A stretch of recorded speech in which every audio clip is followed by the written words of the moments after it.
Na kombo tata mwana pe tata mulimo santo ngonga na biso ekoki po ete tobanda programme na biso na mokolo lelo mpona kobanda tosengi na mama longi mama apesaka nzembo apesa biso nzembo ya ouverture soki nzembo esili tosengi epa mama diaconesse mama Odile Ntembo aleka liboso mpo asala libondeli ya ouverture na kombo tata mwana pe tata mulimo santo.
Na kombo tata mwana pe tata mulimo santo tosimba ba mikanda na biso ya nzambe tokozwa na Somme 15 de 1 à 4 tobanda kotanga na kombo tata mwana pe tata mulimo santo nga naza na livre ya portugais mutu na mutu akotanga na livre oyo ya monoko oyo akoki kotanga o que Deus espera do homem oyo eza titre ya moto ya mkanda.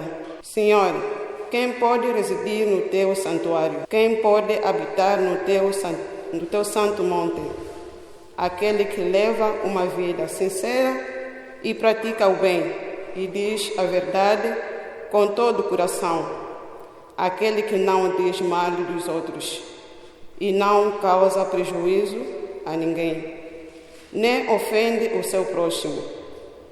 Aquele que despreza aquilo que merece desprezo, mas honra com os que temem o Senhor. Aquele que cumpre as promessas mesmo em seu prejuízo. Na kombo tata mwana pe tata mulimo santo. Asi atakibamu kazi na mokili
Na komba tata mwana pia tata mulimo santo to simba lisusu ba Bíblia na biso yambalo to botanga na Exode 20 de 1 a 17 to bana botanga na komba tata mwana pia tata mulimo santo. Deus pronunciou depois as seguintes palavras: Eu sou o Senhor teu Deus, que te fiz sair do Egito, da terra de escravidão.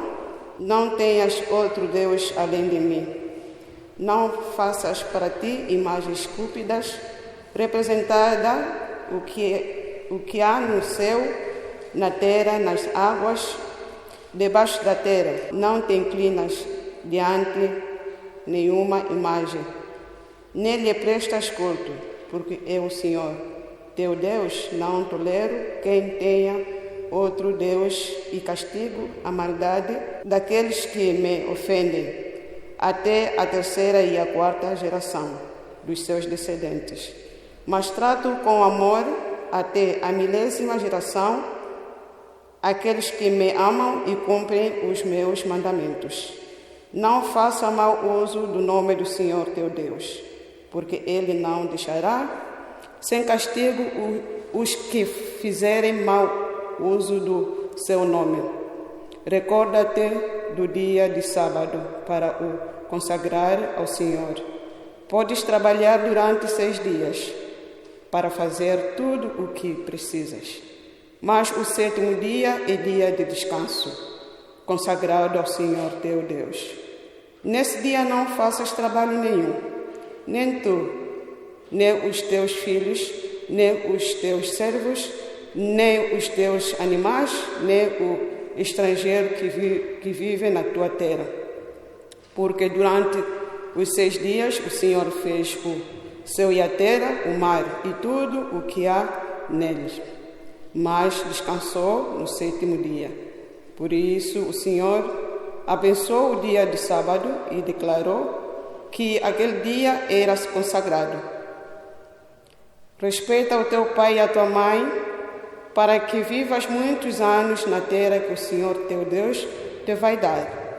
Não matas, não cometes adultério, não roubes, não faça uma acusação falsa contra ninguém, não cobice a casa do teu semelhante, não cobice a sua mulher, nem os seus escravos, nem o seu gado, nem os seus jumentos, nem coisa nenhuma do que lhe pertence.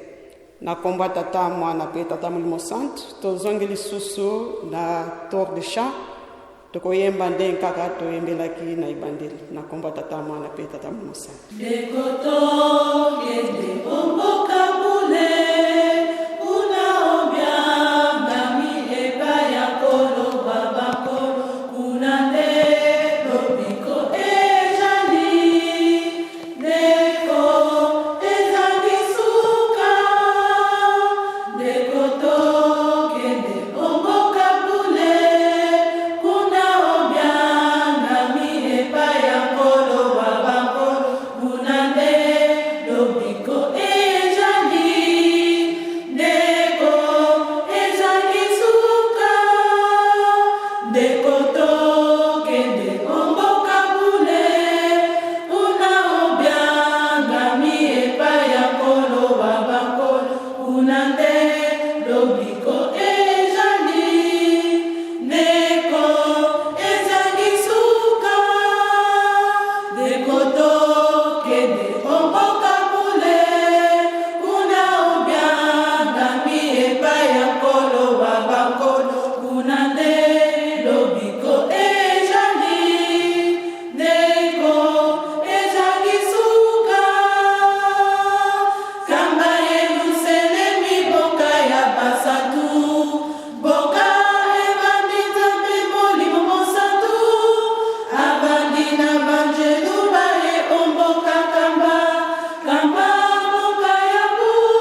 kombo tata mwana pe tata Molimo Santo tokomi na ntango oyo tolelaka pasi ya mokili. Tata pe mama, tozomona nde nini mokili ekomi na pasi, maladi, kufa, nzala, bitumba. Biso nyonso toza awa toza bamipaya te. Papa Simoki Mbangu apesaka biso programe alobaka ke fo tolelaka mpona pasi tosalaka mabondeli. Yango wana tokosenga bato misato baleka liboso. Tokosenga pa mama Sylvie aleka liboso, na batata tosengi papa Nkengi, papa Manuel Mbala aleka liboso. Après tosengi lisusu yake Jacoli wena wetu aleka pe liboso po batinda biso na mabondeli na kombo tata mwana pe tata Molimo Santo.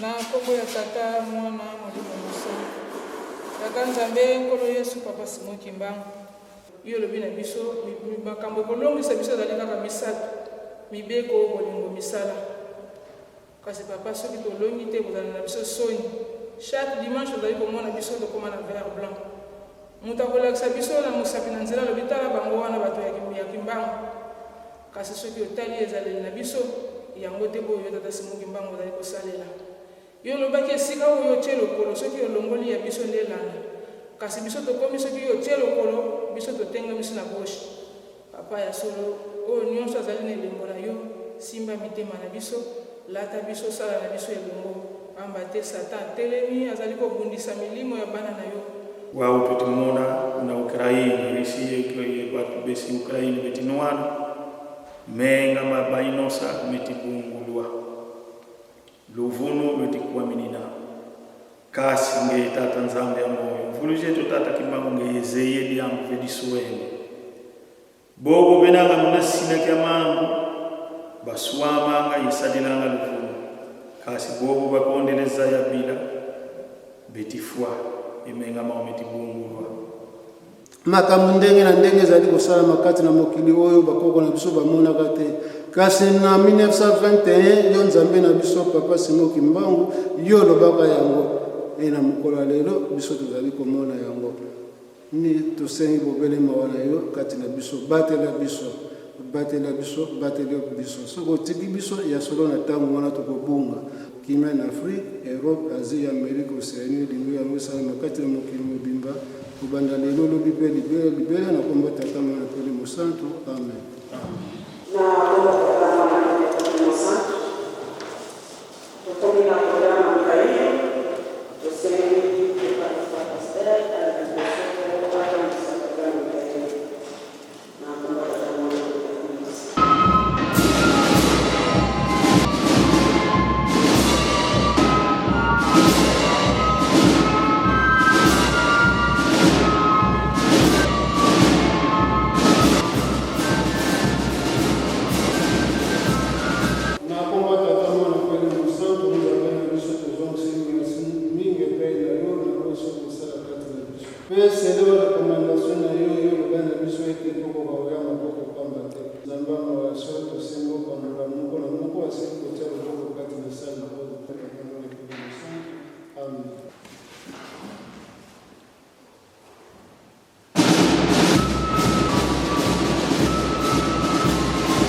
na komba tata mwana pe tata Molimo Santo tosimba lisusu ba Biblia na biso sikonde kotanga na Genèse 47 de 27 a 31 to bana kotanga na komba tata mwana pe tata Molimo Santo. Última vontade de Jacob.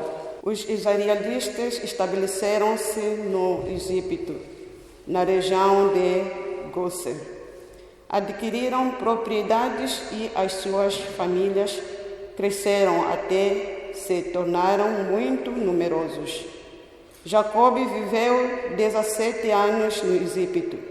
e chegou aos 147 anos de vida. Ao dar conta que estava próximo o dia em que teria que morrer, mandou chamar o seu filho José e disse-lhe: se me quiseres fazer um favor, põe a tua mão debaixo da minha coxa e jura que vais cumprir fielmente o meu pedido. Peço-te que não suportes no Egito quando eu tiver morrido, para me juntar aos meus antepassados. Leva-me daqui e vai-me suportar no sepulcro deles. José respondeu: farei tudo como me pediste. Mas Jacob insistiu: jura-me. José jurou.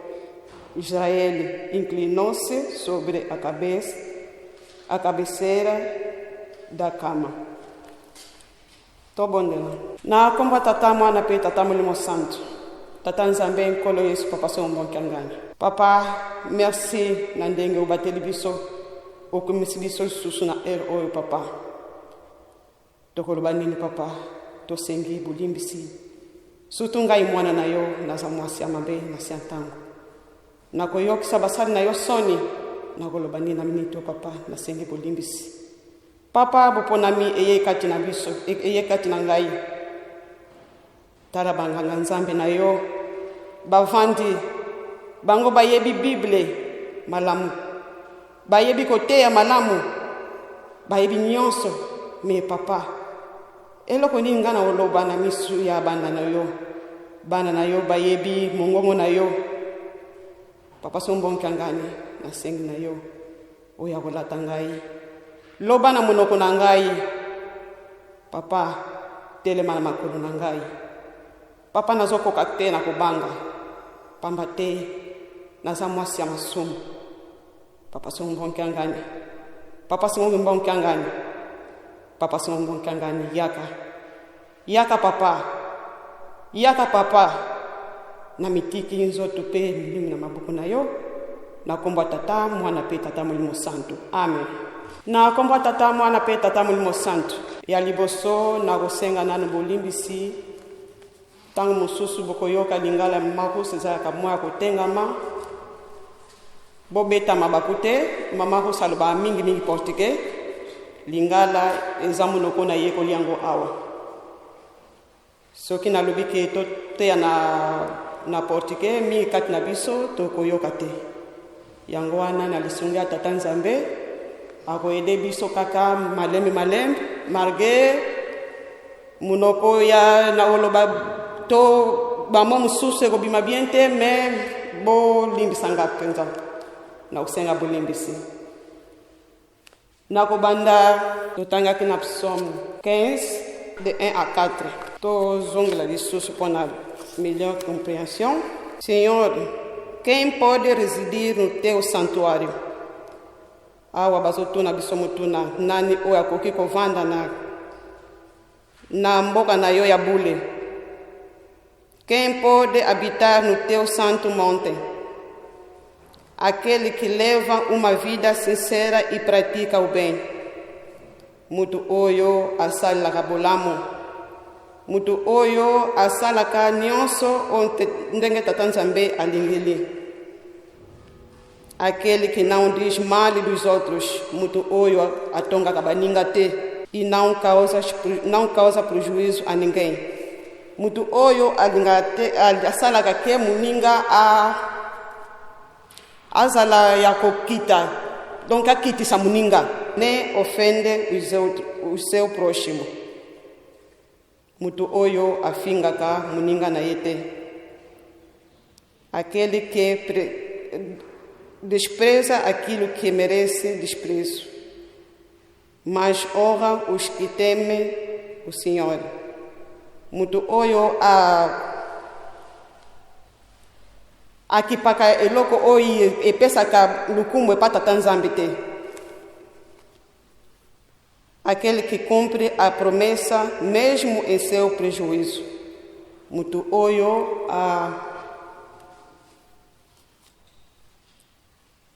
soki balaki olakani likambo na moninga orealizaka yango. Donc yango wana psalmo balobi na biso batata pe bamama. Eza mbala liboso te toyoka batangela biso salmo oyo. Biso bandimi tozwa vraiment salmo oyo na kata mitema na biso.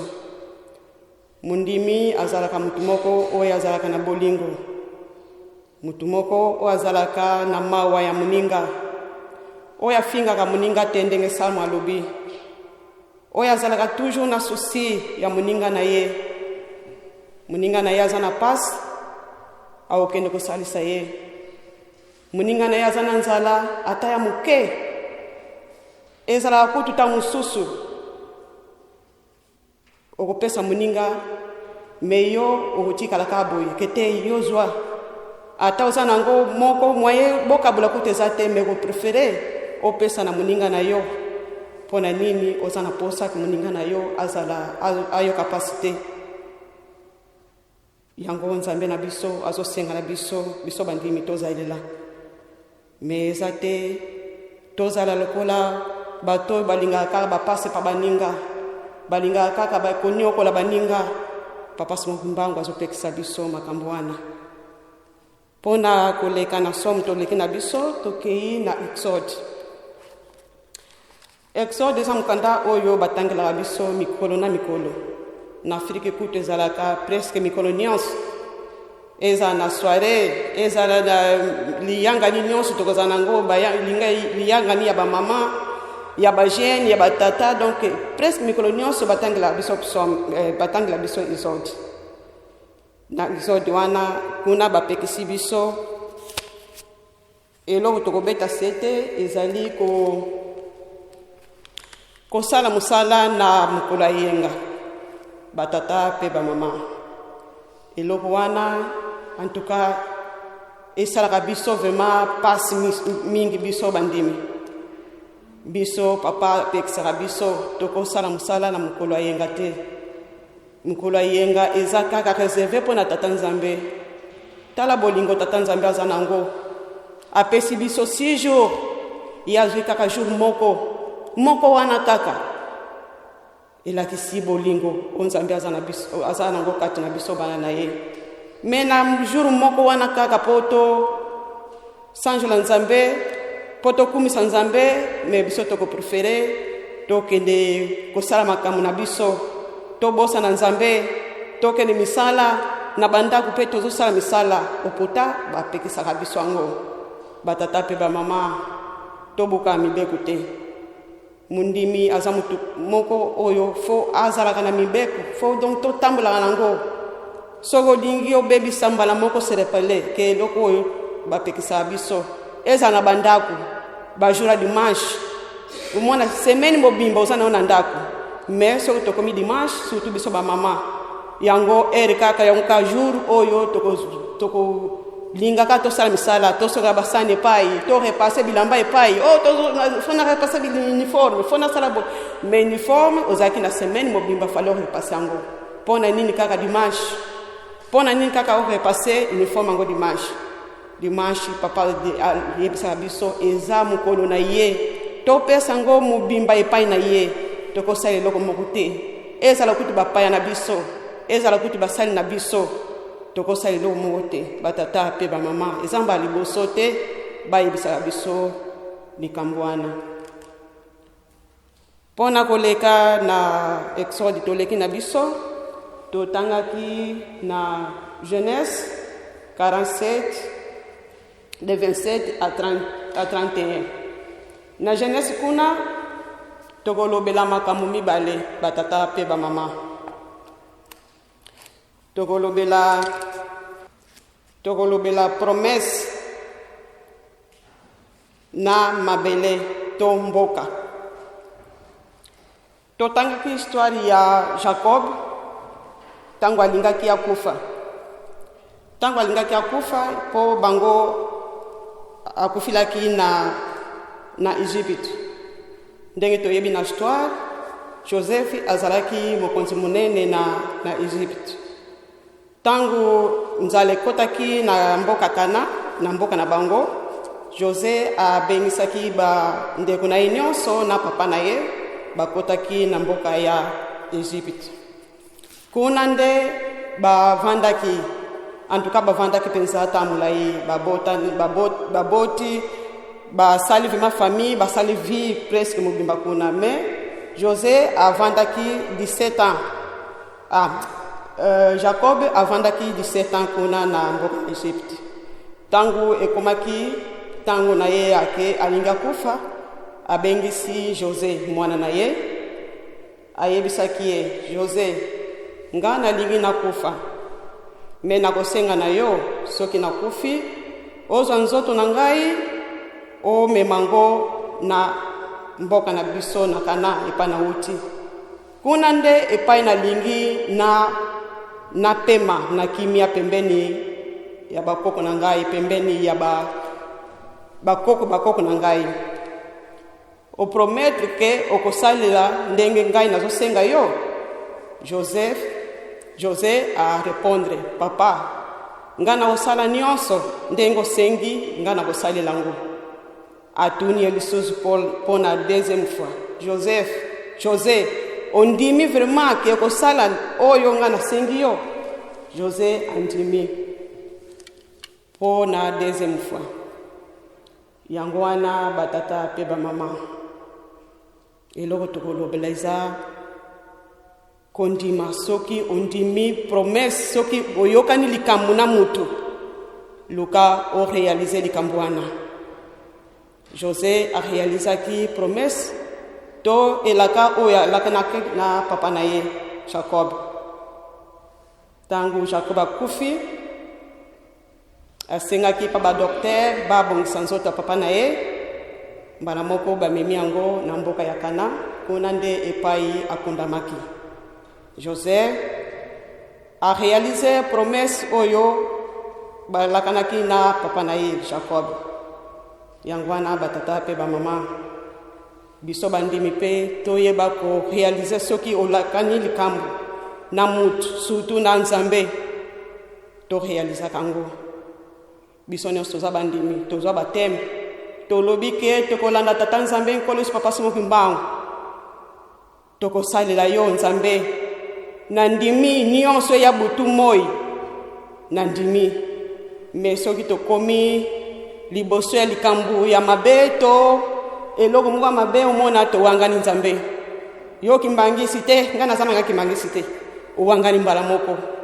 Pona nini omoni deja danger eza wana, mwayo ndima ke oza kimbangisi, mwayo ndima ke o accepte ke oza na elaka to olakani likambu na Nzambe, na place wana owangani Nzambe. Tosalaka bongo te. Tozo exemple ya José. Tozo exemple ya José asalaki ndenge papa na ye asengaki ye. Donc tozo exemple wana, exemple la malamu biso pe tozalaka ndenge wana. Soko laki likambu ezala na muninga na yo pembeni ndenge tozalaka biso batu. Soko promete déjà mutu kete mama na koya boy na usala yo boy na koyede yo problème za na kote na koya. Mais soko tango pesa mu Congo olingi soko sentir eloko wana te. Alongwa kuna ya yedanga ngana kene koyede te na kokende na koyede te na kopesa pe eloko nanga te. Soko usala te lo bavima kete na kosala te ke osala ondima après o wangani olingi susu kosalila ndenge bo lagana kite. Pona yango lelo eza le 3 avril. Le 3 avril toza na continuité ya fête na biso ya le 2 avril. Ndenge papa Simoki Mbangu asali biso programme moko kitoko ya kokabula badati nyonso historique na ba mouvement. Pes badati nyonso akabuli yango na ba mouvement. Date na biso ba pied gauche eza le 2 avril. Continuation nango eza lelo le 3 avril. Pona nini le 2 avril batata pe ba mama. Le 2 avril tokolo blango liboso tokoloba nano ke nzambe asali akabuli badate mpo na nini mpo papa alobaka na biso na likambo ya nkolo yesu toza na retard te na likambo ya tata Simoki Mbangu toza mpe na retard te me toza nde na retard ya botongi Yerusalemi toza na retard ya 10 ans yango papa akaboli badate historique na mouvement po ete tomataka ngomba ya Yerusalemi tokendaka kosala mosala tokendaka mabondeli na kosala mosala lelo nkambe eza ya kotonda bapie gauche batondani na korali ya Yerusalemi pamba te date ya lelo epesameli bapie gauche na korali ya Yerusalemi biso nyonso tomati ngomba na biso batokei te na baninga bakei donc toza biso nyonso na fête mpo na nini le 2 avril batata mpe bamama le 2 avril 1960 yango date o papa yange na kuntima akendaki kozwa nzoto ya papa Simoki Mbangu na Lubumbashi exactement papa Simoki Mbangu mpe bayokanaki likambo na papa Diangenda ayebisaki ye ntango azokende na likolo kuna ayebisaki ye Diangenda ngai nazokende me epai nakokende kuna nakokufila kuna me tangu okoka okoya kozwa nzoto na ngai omemango na nkamba papa Diangenda mpe andimaki tangu na 1959 papa nde abongisi programme na bambuta ya lingomba bakei kozwa nzoto ya papa Simoki Mbangu ekomaki na Matadi Mayo le 2 avril na bosepeli wana bandimi bazaki nango pona nini nzoto ya papa Simoki Mbangu ye biso bandimi tozaki akosepela banzembo mabondeli ezalaki makasi tellement Satan azalaka kaka toujours pembeni ya nzambe ya bana nzambe batu bayaki pona ba sabote nzoto ya papa Simoki Mbangu kuna na Matadi Mayo epai nzoto ya papa Simoki Mbangu. Papa Simoki Mbangu ezalaki disposé munguna ayaki pona ko cha trouble ko scandaliser nzoto ya papa Simoki Mbangu to koyiba nzoto ya papa Simoki Mbangu. A partir ya wana papa Diangenda silikaki makasi ti aponaki batata oyo fo basala sécurité ya nzoto ya papa Simoki Mbangu. Moko na bango ezalaki papa Kalambot papa wana azaki président na biso ya liboso yende papa Diangenda aponaki ye pe aponi ba papa mususu basalaki sécurité en tout cas basalaki vraiment musala basalaki vraiment na nguya ya tata Nzambe papa Simoki Mbangu alatsaki bango vraiment nguya ya kibunzambe basali sécurité ya nzoto ya papa Simoki Mbangu na ndenge balongwaki bakei na mboka nkamba bakomaki na mboka nkamba le 3 avril 1960 ti na le 4 avril ekoti na kati ya mozole batata pe bamama esengo ezalaki makasi na bandimi pona nini Nzambe ayaki azongelaki biso lisusu papa Simoki Mbangu ake azongi aye na mboka na ye yango tozaki vraiment na esengo wana ezo continuer kati na biso pamba te papa Simoki Mbangu ayelaki biso bonheur ayeli biso esengo ayeli biso kimia ayeli biso mapamboli ayeli biso nyonso ya bien ti lelo yo tozomona ke kimbangisi partout epa ozali tozovanda na bandako totonga te pamba te Nzambe aza kati na biso Nzambe aza kati na biso azokumilakisa kati na biso yango wana esengo na biso batata pe bamama tozali na esengo totika koyimayima totika kosala na mabe totika kobuka mibeko ya tata Nzambe kimbangiste yo oza na droit ya erreur te oza na droit ya erreur te papa mama pe tata kimbangiste yango wana soki tosali likambo soki atosali likambo bato mokili bamoni biso bakomi na yo kimbangisi na miniti wana babosani kombo na yo na miniti wana babosani kombo ya makosa na yo kimbangisi me bango basalaka na bango bakosala mabe mutu alobelaka bango aza te. Me soki ka yoki mbangisi tosali mabe na yo mpe mpo na nini? Mpo bayebi ke biso bakimbangisi tozalaka na droit ya erreur te. Tozalaka na droit ya erreur te batata mpe bamama. Lobaka teke te toza na mokili ya masumu. Oui, toza na mokili ya masumu. Me batata mpe bazalaki na mokili ya masumu. Papa di Angenda azalaki na mokili oyo. Papa Kisolokele, papa di Alungana, mama Mwilu bazalaki mpe na mokili oyo. Me bango bazalaki exemplaire. Bakutamaki na makambo ya mabe te. Yango wana biso mpe tolanda exemple ya bapapa na biso. Tosalaka toujours bolamu. Pona kosukisa naza na lisese moko. Na mboka moko, mukonzi moko ya munene azalaki banovanda na mboka wana.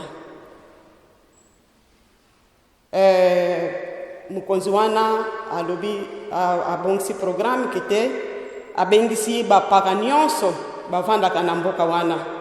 Alobi bino batata nyonso ya mikolo ovima bazafima mukolo boya ponga naza na posa na bino. Ba mikolo wana bayaki epai ya papa mukonzi. Tangu bakomi wana alobi nga naza na posa na pesa bino devoir. Chaque mutu nalingi atanga de 1 à 100.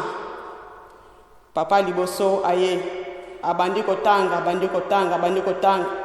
Akomi na 20 akokili susute akatani. Babengani ye longwa. Ya mibale abandi so kotanga ye kutaleka ntina 30 akokili susute alongwe. Oya 3e aliye 4e kaka ndengo wana bakokite. Me moko aye atangi abandi kotanga aleki 50, 60, 70 aketi na 90. 95 abandi kotanga kutia akomi na 99. Akomi na 99. Abandi kotanga 99 kuna famille déjà basepelie papa kalate alinga gagner. Mwasi alongoli liputa bana basepelie koko papa salamakasi olingo koko. Me papa kune pazalaki 99 tina suka 60 bango nyonso balembi. Papa vraiment etikali kaka numéro moko gagner sikonde ni ozongi susi na 60. Ezali sese batata pe ba mama. Biso tozonga kaka sima. Tozala lokola papa wana te ya kozonga kaka sima. Biso si to kokisi déjà 100 ans. To kokisi déjà 100 ans papa na mama. Balobaka ke ebandeli ezalaka nango na problème te. Me suka nde mutu ezalaka na problème. Obandi na yo bien, très bien vraiment. Mais tant okoma na suka kokeli susute ote moyen te. Mais obandaki bien. Biso bandimi mingi kati na biso to bandaki banda bo mwana to bota meni na lingombo oyo. To ko bad mususu mais suka nde to kota na suka likambo. Yangwana batata pe ba mama. To zonga kasima te. Omona yo mundimi. Kamwali bako kaka muke obwaki Bible. Olingi susu ko sambela te. Olingi susu ko sala musala nzambe te. Yo pied gauche olingi susu ko lata tenite pona nini. Babetsoli bako pied gauche. Yo oza soda ya tata Molimo Santo. Ndenge tolobaka to ko defendre ye nanko pe nanko. Est-ce que défendre la nzambe na yo nanko? Pied gauche osana droit ya erreur te. Osana droit ya erreur te pied gauche. De les ajour na biso. Pied gauche tosana mibeko otolandaka. Olingomba pe apesa na biso. Yo pied gauche otelemi na porte.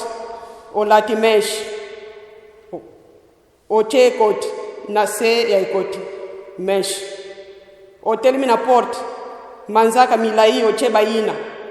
Ndenge nino kopekisa mutu oya sokota na mayina na ina na manzaka kopekisa ndenge nini soki yo moko ozo saila eloko bapekisi biso bapie gauche toza lokola police bambila to police ndenge tolobaka. Police ye asalaka sécurité na mokili, biso tosalaka sécurité na kati ya lingomba ya Tata Nzambe. Ndenge tosalaka sécurité ezali musala na biso eza kokengela lingomba, kokengela bandimi na babien ya lingomba. Mais soki biso moko tozobuka mibeko ekozala biso pasi. Kimbangiste batata pe bamama tozala vema na bobangi ya Tata Nzambe, tozala lokola papa wana te ezo tikalika numero moko po akokisa 100 ye azongi lisusu na 60 donc abebisi makambo nyonso. Tobebisa te batata pe bamama eza te ke babetiso libaku obwaka bible na mabele olingi susu kosala Nzambe te, olingi kosala musala Nzambe te, wana ezaki bunzambe te batata pe bamama, wana ezaki bunzambe te. Tozala vema solo bana Tata Nzambe kolo Yesu pe Tata Simoki Mbangu na kombo ya Tata Mwana pe Tata Molimo Santo. Amen. Totalmente tô bonde. Pai nosso que está no céu, santificado seja o teu nome. Venha hoje o seu reino, seja feita a tua vontade, assim na terra como no céu. O pão nosso de cada dia nos dá hoje. Perdoa nossos pecados, como nós perdoamos a quem tem nos ofendido. Não nos deixa cair a tentação, mas nos livra do mal. Porque o reino e a glória e do século e século, em nome do Pai, do Filho e do Espírito Santo. Amém. Tô sem nzembo. Ejalaki música mingi kasepele melibiso ukanisa pasinanga namuki limona bino. Ejalaki música mingi kasepele melibiso ukanisa pasinanga namuki limona bino. Suwamadeka pedola modema kelmarama ebebi aose. Suwamadeka pedola modema asepea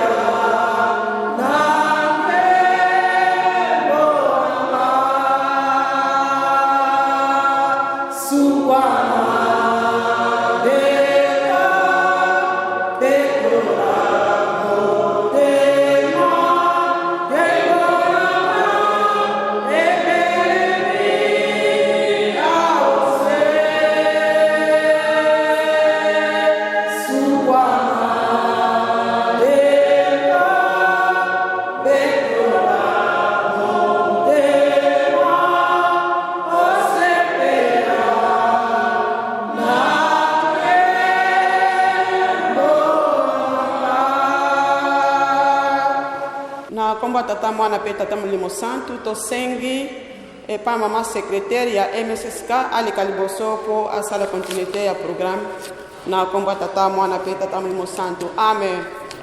Na kombo ya Tata ya Mwana pe Tata Molimo Santo na le démarche le 3 avril 2022 na natea kibiso ezalaki mama Russia na communiqué ya lelo tozali boye apaki ba contribution ya bayo te pêche pe tobosana te kofuta carte apaki na fariki tobosana te fite na biso elingi ebelema ekozala na le 2 juillet na 2022 tolekani na basalutation telemisi siko mama présidente na biso mpona kokontinue programme tosengi na papa pasteur ya évangélisation atelemela biso topesele mbote ndenge ezali kati sebomiso na leloma na biso. Pied gauche. Pied gauche. Pied gauche. Gauche, sécurité, église kimbangiste. Na kombo ya Tata Mwana pe Tata Molimo Santo tozali na esengo mingi na mokolo ya lelo na date ya monene le 3 avril 2022 oyo ezali mokolo oyo epesamela basoda ya tata molimo santo bapie gauche esengo ezali makasi kasi mpona continue masolo na ngai na balingana napesa communiqué moko ezali très important oyo ekomeli biso bachef bamouvement nyonso tu baniveau nyonso tu tozana na kati ya lingomba tobengami na lukutakano après milulu ya le 6 avril. Papa akomi boye, mes chers enfants, bana na ngai, après la cérémonie de la clôture du centenaire de la fondation de l'église Kimbangiste qui aura lieu ici, nous aurons une grande rencontre, Lukutakano, en prévision de la bonne marche de notre chère d'église et de son avenir. La présence de chaque responsable à tous les niveaux est indispensable. Donc, chargé, tata nabiso, papa pasteur, papa Modoudou yali chargé évangélisation, papa Katembo est chargé discipline, puis papa Umba chargé à l'école de formation biblique, va s'organiser, va s'aligner surtout pour les Kambango et Salama Ndenge et Sengeli. Donc, la modalité pratique est signée papa, le représentant légal, papa Simon Kimbango Kiangani, chef spirituel. Yango communiqué est très important tout nango na tango oyo. Toyoki ba pied gauche. Mateya pesa milelo. Milule leki awa. Ya solo ezali félicitations. Tango tata na mama baza komona bana baza ko progresser. Po balobaka tango baboti na bakufite lagisa bango ndenge ezalaka vie. Ndenge babundaka na vie. Kwanga soma na wenze. Un jour pour avoir courage à kosomba kwanga. Ezako l'accès Likambata Nzambe ezokende liboso surtout en Europe. Félicitations na bandeko na biso na bana na biso baleki na biso bino subotali ba jeune et likamboza ko sala ezako pesa émotion ezolakisa te boza ko yekola pe bozolanda ndenge lingombe ezako sengela mateya ezaki clair mama Rosa akendeki na ye clair ndenge balobaka na Kikongo te tadioko katula mwanzi expliquer biso makambo ndenge ezaleli ndenge tokokotambola ndenge tokokozalela likamwa makasa lobi biso bakimbangiso toza na droit ya erreur te mpo bato baza kolanda biso yo soko oke na gauche bamba yebi ke bato bakendaka balanda mpenza code de route ndenge ezalelaka mpa batie Anbanstrasse yo oke na sens contraire bango mpe bakolanda yo mpo yo oza na liboso biso bakembangisi toza na droit et erreur te donc ntango toza kosala likambo ntango oyebi te oyo ezali mabe donc conscience fe sala ke oyo so nasali nabebisi papa Simon Kimbango Kianga na yosenga biso bolingo ya 56 yango nde esangisa biso mpo totondisa baban awa bolingo ya 56 soki ezali te eloko ya pamba tozosala mosala moko te yango wana batata bamama yango nzambe abongisi biso na mokolo lelo na komba tata mwana mpe tata molimo santo amen.